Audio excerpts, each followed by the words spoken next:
Hello friends, welcome to my channel techno programmings में। Friends, आज हम इस वीडियो में डाटा टाइप के बारे में जानेंगे कि सी लैंग्वेज में डाटा टाइप्स क्या होता है, इसकी ज़रूरत क्यों पड़ती है, इसके कितने टाइप्स है, इन सब के बारे में हम जानेंगे। तो सबसे पहले हम जानते हैं कि डाटा टाइप्स होता क्या है। उससे पहले फ्रेंड्स मैं आपको बता दूँ कि हमें डाटा टाइप की ज़रूरत क्यों पड़ती है। डाटा टाइप की ज़रूरत हमें इसलिए पड़ती है, देखिए हमें कोई भी, जैसे हमारे प्रोग्राम में बहुत सारे डाटा टाइप्स होंगे, ठीक है। उस डाटा टाइप्स को आइडेंटिफाई करने के लिए ये किस प्रकार का डाटा टाइप्स है, ये इंटीजर है, कैरेक्टर या फोल्ट है या फिर एरे है, इस डाटा टाइप को आइडेंटिफाई करने के लिए हम डाटा टाइप का यूज़ करते हैं, ठीक है। जैसे कि हमारा डेफिनेशन है कि data types are means to identify the type of data and associated operation for handling it. हमारा ये क्या करता है, ये आइडेंटिफाई करता है और ये ऑपरेशन को परफॉर्म करता है।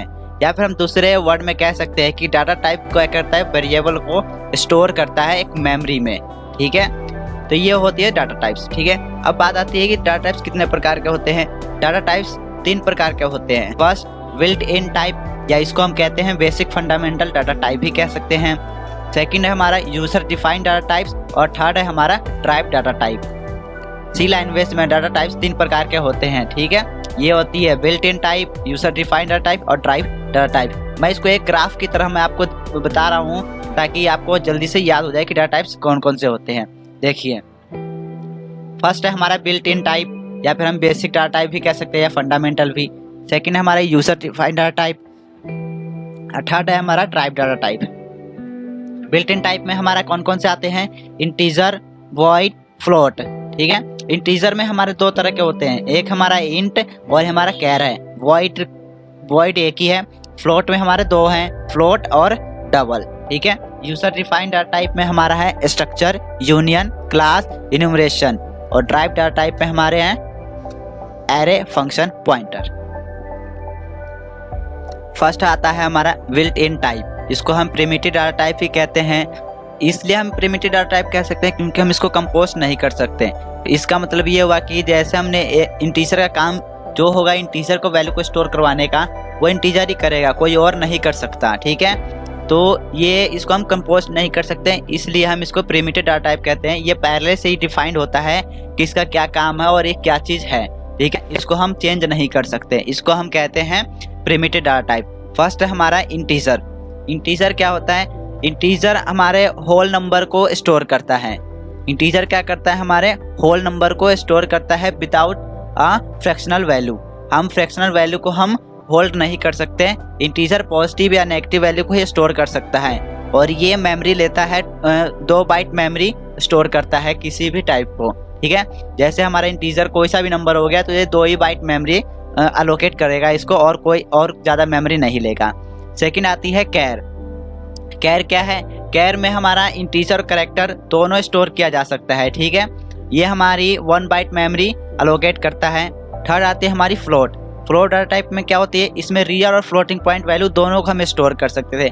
इंटीजर में क्या था कि हम सिर्फ इंटीजर वैल्यू को स्टोर कर सकते थे, लेकिन फ्लोट में क्या है, हम इंटीजर वैल्यू को भी और फ्लोटिंग पॉइंट वैल्यू दोनों को स्टोर कर सकते हैं। बस इसमें हम इंटीजर में क्या करते थे, 2 बाइट मेमोरी अलोकेट करता था, लेकिन यहाँ पर फ्लोट में क्या है, 4 बाइट मेमोरी स्टोरेज घेरता है ये, ठीक है। और ये कितने वैल्यू को स्टोर कर सकता है, 6 से लेकर 7 डिजिट तक वैल्यू को स्टोर कर सकता है, ठीक है। अब बात आती है डबल डाटा टाइप की। डबल डाटा टाइप क्या होता है, डबल डाटा टाइप की हमें ज़रूरत क्यों पड़ गई। अगर हम फ्लोट में जैसे हम 6 to 7 डिजिट से ज़्यादा नंबर की ज़रूरत पड़ गई, ठीक है, स्टोर करवाना है, तो हम क्या कर सकते हैं, हम फ्लोट में तो स्टोर नहीं करवा सकते, तो इसलिए हमें डबल डाटा टाइप की ज़रूरत पड़ गई। अगर हमें फ्लोट डाटा टाइप से ज़्यादा नंबर की ज़रूरत पड़ गई, तब हम स्टोर करवाने के लिए, तब हम डबल डाटा टाइप की ज़रूरत पूरी कर सकता है डबल डाटा टाइप। और ये हमारी 8 बाइट मेमोरी स्टोरेज घेरता है, ठीक है।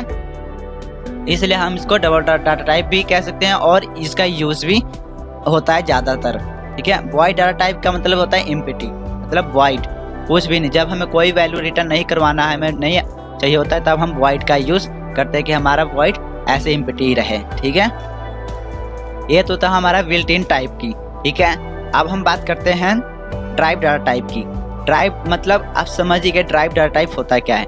ड्राइव्स का मतलब ये होता है कि हम किसी एक दूसरे डाटा टाइप से हम ड्राइव करके ड्राइव डाटा टाइप उसको हम कहते हैं, ठीक है, कि हमारे बेसिक फंडामेंटल डाटा टाइप से ड्राइव किया गया डाटा टाइप को हम ड्राइव डाटा टाइप कहते हैं। ये हमारा एक मतलब पिछले डाटा टाइप से ड्राइव किया गया है। अब इसमें हमारा एरे आता है। एरे क्या होती है? एरे एक हमारा होमोजीनियस डाटा टाइप है जो हमारा सिमिलर डाटा टाइप को स्टोर करवाता है हैविंग अ कॉमन नेम से, ठीक है। और एरे के अंदर हमारा एक इंडेक्स भी दिया जाता है। इंडेक्स को हम सबस्क्रिप्ट भी कह सकते हैं। इस इंडेक्स को ऑटोमेटिक ही मेमोरी एलोकेट कर जाता है कि हमारा जो भी आइटम स्टोर होगा सबसे पहले 0 पे होगा, फिर 1 पे, फिर 2 पे, फिर 3 पर, ऐसे हमारा चलता रह जाएगा n-1 तक। इसमें हमारा सब सेम ही टाइप का डाटा टाइप होगा और सबका एक ही नेम होगा।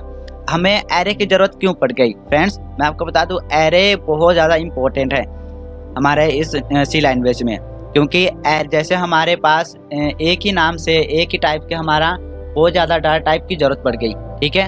हमें वैल्यू को स्टोर करवाने की ज़रूरत पड़ गई, तो हम क्या करेंगे, हम सब वैल्यू को हम एक एक करके डिफाइन करेंगे, तो हमारा प्रोग्राम क्या होगा, बहुत ज़्यादा लेंथी हो जाएगा। इससे हमें कोडिंग करने में दिक्कत हो जाएगी, एरर फाइंडिंग करने में भी दिक्कत हो जाएगी। उससे अच्छा हमने एरे का यूज़ कर लिया। हमने एरे में क्या डाल दिया, इंट रोल नंबर डाल दिया, हमें 40 वैल्यू को स्टोर करवा दिया। हमने एक बार डिफाइन कर दिया, इसमें हम 0 से लेकर 40 वैल्यू तक 0 से लेकर 40 वैल्यू तक हम आराम से स्टोर करवा सकते हैं डाटा टाइप्स। हमें बार बार डिफाइन करने की ज़रूरत नहीं है। इसमें ऑलरेडी डिफाइंड हो रखा है 1 टाइम्स, ये अपने आप ही समझ जाएगा कि इसको डिफाइन करने की ज़रूरत नहीं है बार बार हमें, और ये अपने आप ही स्टोर कर लेगा, ठीक है। इसलिए हम एरे का यूज़ करते हैं। हम एरे का चैप्टर हम बाद में पढ़ेंगे, हम इसका नेक्स्ट टॉपिक में। फिलहाल आप इतना समझ ले कि एरे होता क्या है, ठीक है।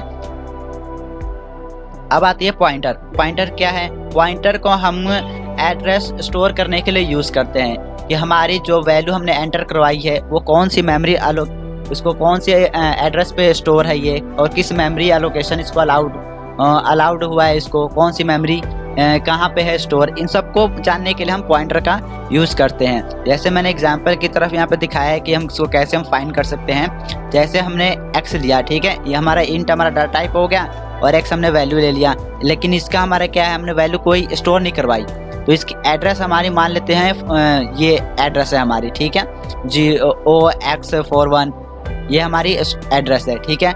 लेकिन हम जैसे इसमें हमें कोई वैल्यू स्टोर करवा देते हैं तो हमारी क्या होगी, इंट x, और जो हमने वैल्यू हमने डाली वहाँ पे 22 ये हमारे यहाँ पे आ गया, ठीक है। अब इस वैल्यू को मैं चाहता हूँ कि शो करवाऊँ, तो शो करवाने के लिए हमने प्रिंट f %d के साथ हमने x वैल्यू हमने ये लगा दिया। हम इसे क्या कर सकते हैं, हम शो करवा सकते हैं, ठीक है। अगर मैं चाहता हूँ इस वैल्यू को जो हमने x में 22 स्टोर करवाया इसका एड्रेस आ जाए कि ये कहाँ पे स्टोर है, तो ये हमारा यहाँ पे एड्रेस ऑपरेटर लगा देंगे जिससे हमारा एड्रेस पता चल जाएगा, ठीक है। ये मैं आपको इसका प्रैक्टिकल करके दिखा दूंगा नेक्स्ट वीडियो में। आप ऊपर आए लिंक पर या फिर डिस्क्रिप्शन में जाकर चेक कर सकते हैं।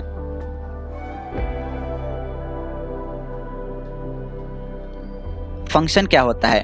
फंक्शन एक हमारा function is a set of statement that perform a specific task भी हम कह सकते हैं। ये हमारी डेफिनेशन है फ्रेंड्स। ये जितने भी मैंने बनाए हैं पीपीटी, ये सारे नोट्स की तरह बनाए हैं, आप चाहें इसे नोट भी कर सकते हैं, ठीक है।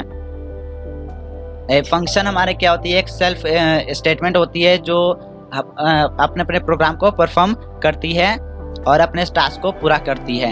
ये फंक्शन का यूज़ बहुत ज़्यादा होता है सी लैंग्वेज में या फिर C++, इन सब में फंक्शन का यूज़ बहुत ज़्यादा होता है, ठीक है। फंक्शन हमारा इम्पोर्टेंट इसलिए क्योंकि हम अपने प्रोग्राम को स्मॉल पार्ट में डिवाइड कर सकते हैं और रन कर सकते हैं। इससे हमारा प्रोग्राम छोटा भी हो जाएगा और जल्दी जल्दी एग्जीक्यूट भी हो जाएगा। इससे हमारा प्रोग्राम लेंथी नहीं बनेगा, ठीक है, और हमें एग्जीक्यूट करने में कोई दिक्कत नहीं आएगी, ठीक है। इसलिए हम फंक्शन का यूज़ करते हैं। और ये फंक्शन को हम किस में, हम ब्लॉक ऑफ स्टेटमेंट होता है इसका, 1 by 1 स्टेटमेंट होता है, इसको हम परफॉर्म कर सकते हैं कि 1 ब्लॉक में डिवाइड हो गया, ये सेकंड हमारा 1 ब्लॉक में डिवाइड हो गया, इसके फंक्शन के थ्रू हमने इसको एग्जीक्यूट कर दिया, क्या ये तो होती है फंक्शन। अब आती है user defined data type. User defined data type होता क्या है? यूजर डिफाइंड डाटा टाइप वो डाटा टाइप होता है जो यूजर द्वारा डिफाइन किया गया एक स्पेशल डाटा टाइप होता है, उसको हम यूजर डिफाइंड डाटा टाइप कहते हैं। जैसे class, structure, union, enumeration data type, ये सारे हमारे क्या है, यूजर डिफाइंड डाटा टाइप होता है। ठीक है, अब हम जानते हैं क्लास होता क्या है। Class is a group of object with same attribute and common behaviour. Class क्या होगा, एक ग्रुप ऑफ ऑब्जेक्ट होगा जिसका सेम एट्रीब्यूट होगा एंड सेम कॉमन बिहेवियर होगा। जैसे यहाँ पर हमारा क्लास है एक व्हीकल का। ठीक है, व्हीकल में हमारे क्या है, जितने भी स्कूटर, मोटरसाइकिल, ये सारे क्या है, इन सब के कॉमन बिहेवियर है, तो इसको हम क्लास कहते हैं। ठीक है, हम क्लास हम एक बार क्रिएट कर सकते हैं, तो ऑब्जेक्ट हम जितना चाहें उतने मर्जी हम क्रिएट कर सकते हैं। हमारा कोई वो नहीं है कि हमने एक बार क्लास क्रिएट कर दिया तो हम एक ही ऑब्जेक्ट करेंगे, नो। आप एक से लेकर मतलब जितना मर्जी ऑब्जेक्ट हम क्रिएट कर सकते हैं सिर्फ एक क्लास क्रिएट करने के बाद। ठीक है, उसके बाद आती है स्ट्रक्चर। क्या होता है स्ट्रक्चर, हमारा क्या है, स्ट्रक्चर एक मेथड है जो grouping of data different data types होता है। इसमें हमारा क्या होता था, एरे में हमारा क्या होता था, एरे में हमारा सिमिलर डाटा टाइप्स होता था। ठीक है, लेकिन हमारा स्ट्रक्चर में क्या है, हमारा डिफरेंट डाटा टाइप्स है। ठीक है, तो इसमें हमारा जितने भी हमारे इसमें जो हमारा डाटा टाइप्स होगा, स्टोर होगा, वो हमारा क्या होगा, डिफरेंट डाटा टाइप्स के होंगे। ठीक है, और इसको हम क्या कहते हैं, हम इसको मेंबर कहते हैं। जो भी हमारा स्टोर होगा डाटा टाइप्स को, उसको हम मेंबर, जैसे हमारा इंटीजर हो गया, कैरेक्टर हो गया, फ्लोट हो गया, डबल हो गया, इन सबको हम क्या कहते हैं, मेंबर कहते हैं स्ट्रक्चर में। ठीक है, जैसे मैं यहाँ पे एग्जांपल की तरह दिखाया मैंने कि जैसे हमने कैर नेम 50 ले लिया। ठीक है, एक इंटीजर ले लिया और एक कैरेक्टर ले लिया और एक फ्लोट ले लिया। तो हमारे क्या, जैसे हमने नेम में हमने 50 ले, तो मेंबर 1 बन गया, एज मेंबर 2 बन गया, जेंडर हमारा मेंबर 3 बन गया, सैलरी हमारा मेंबर 4 बन गया। ठीक है, ये तो हमारा स्ट्रक्चर था। ठीक है, अब आती है यूनियन। यूनियन क्या होता है, यूनियन भी सेम स्ट्रक्चर की तरह होता है, लेकिन इसमें क्या होता है, स्ट्रक्चर हमारा डिफरेंट डाटा टाइप्स होता था, लेकिन इसमें हमारा यूनियन में सेम डाटा टाइप्स होंगे। ठीक है, और इनकी मेमोरी एलोकेशन क्या होगी, वो कंटिन्यूसली होगी, कि नहीं कंटिन्यूसली नहीं, सॉरी, इसमें हमारा क्या होगा कि जितने भी हमारे डाटा टाइप्स से स्टोर होंगे उनको सेम साइज को मेमोरी एलोकेट होगा। इसमें ये नहीं होगा कि कोई इंटीजर है, कैरेक्टर है, इंटीजर और कैरेक्टर दोनों को सेम ही डाटा टाइप मिलेंगे। ठीक है, और डाटा टाइप बोल रहा हूँ, मेमोरी एलोकेट होगा इन दोनों को ही, सेम मेमोरी एलोकेट होगा। ठीक है, कोई डिफरेंट मेमोरी एलोकेट नहीं होगा। ठीक है, और यूनियन हमारा हेटेरोजेनियस होता है। ठीक है, अब बात आती है इन्यूमरेशन डाटा टाइप क्या होता है। इन्यूमरेशन डाटा टाइप हमारा एक क्लास की तरह ही काम करता है। जब हमें कोई एक स्पेशल डाटा टाइप को एक छोटे टर्म में स्टोर करवाना होता है, तब हम इन्यूमरेट डाटा टाइप का यूज़ करते हैं, और इसको हम कीवर्ड इन्यूम से हम डिफाइंड करते हैं। ठीक है, ENUMM से हम इसको डिफाइंड करते हैं, ENUM से हम इसको डिफाइंड करते हैं। इसमें जैसे हमें कुछ एग्जाम्पल की तरह मैं आपको बताना चाहता हूँ, जैसे हमने दिनों के नाम को स्टोर करवाना है। ठीक है, वीक नेम्स को, तो ये क्या होगा कि हमने वीक नेम से हमने एक को डिफाइन कर दिया कि हमारे डे नेम से हैं। ठीक है, और उसके बाद वो ऑटोमेटिक ये सेट कर लेगा कि अपना ये दिनों के नाम है, ये इसको इतनी जरूरत पड़ेगी, तो इसको हम स्टोर करवा देते हैं। इसमें हमारा होता है इन्यूम डाटा टाइप्स।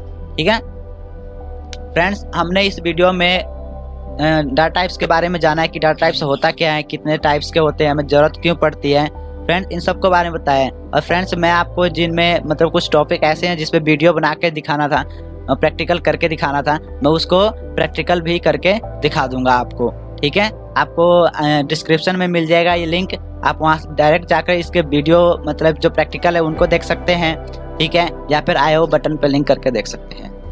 वीडियो अच्छी लगी तो लाइक ज़रूर कीजिए, शेयर ज़रूर कीजिए और कमेंट ज़रूर कीजिए। ठीक है, थैंक यू फॉर वॉचिंग।